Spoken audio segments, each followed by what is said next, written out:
Nous allons aujourd'hui observer ce qu'il se passe lorsque du sulfate de fer 2 rencontre du carbonate de sodium, et ceci en milieu aqueux. Voici ce que nous avons observé pratiquement.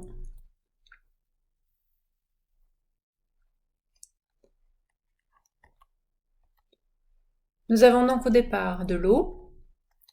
Nous ajoutons un petit cristal de sulfate de fer d'un côté de la goutte d'eau, puis de l'autre côté du carbonate de sodium solide. Le sulfate de fer étant ionique et soluble, il sera dissocié par l'eau. Nous aurons donc en solution des ions sulfate et des ions fer 2. Et puis, en face, le carbonate de sodium est lui aussi soluble et ionique, donc dissocié. Et donc, on aura les ions Na+ et CO3- qui resteront en solution. C'est donc la rencontre de ces ions qui va provoquer une réaction, et nous allons pouvoir observer la formation d'une substance qui, par son absence de transparence, nous montre qu'il s'agit d'une substance qui est solide, insoluble et qu'on appelle le précipité. Pour former ce précipité, nous avions 4 ions.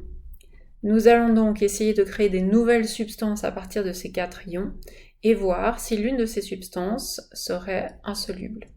En l'occurrence, nous pourrions former du sulfate de sodium ou du carbonate de fer 2. Pour savoir laquelle de ces deux substances est insoluble, il nous faut aller dans la table de solubilité. Tout d'abord, le sulfate de sodium, nous regardons à l'intersection de la colonne du sulfate et de la ligne du sodium. Nous voyons qu'il a une solubilité dans l'eau qui est supérieure à 1 g par litre, c'est-à-dire qu'il est bien soluble, ce n'est pas lui.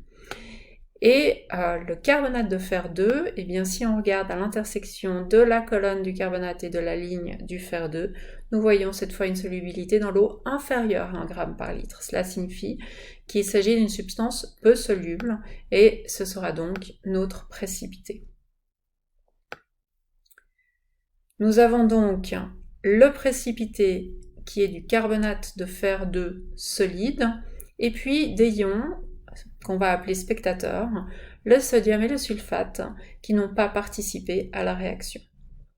Je vous propose maintenant de mettre sur pause et de décrire la réaction par une équation.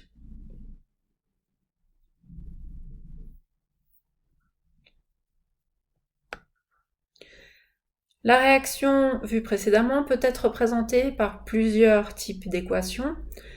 La plus courante est ce qu'on appelle l'équation globale, qui présente les réactifs sous leur forme de composés ioniques, en indiquant qu'il s'agit de substances qui ont été dissoutes dans l'eau par le substantif aqueux. Et puis, donc, nous croisons ces ions pour créer les deux nouvelles substances et nous indiquons que le carbonate de fer est une substance qui est solide, donc non dissoute dans l'eau, tandis que le sulfate de sodium est aqueux, c'est-à-dire qu'il restera dissous dans l'eau. Nous équilibrons notre équation, nous voyons ici qu'il n'y a rien à faire pour l'équilibrer, des facteurs stoichiométriques de 1 sont suffisants. Nous avons ici ce que nous appelons l'équation globale.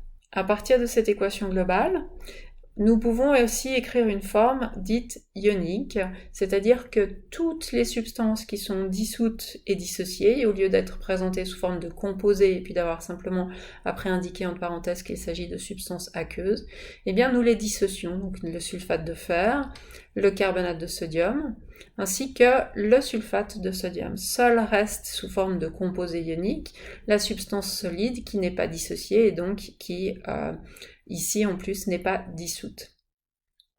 Ceci, c'est ce qu'on appelle l'équation ionique.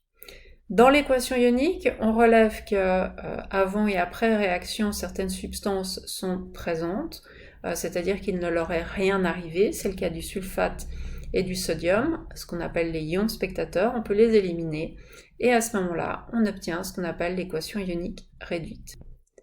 Ces 3 équations représentent toutes la même réaction. c'est-à-dire la rencontre de notre carbonate de sodium et de notre sulfate de fer pour former un précipité qui est le carbonate de fer 2.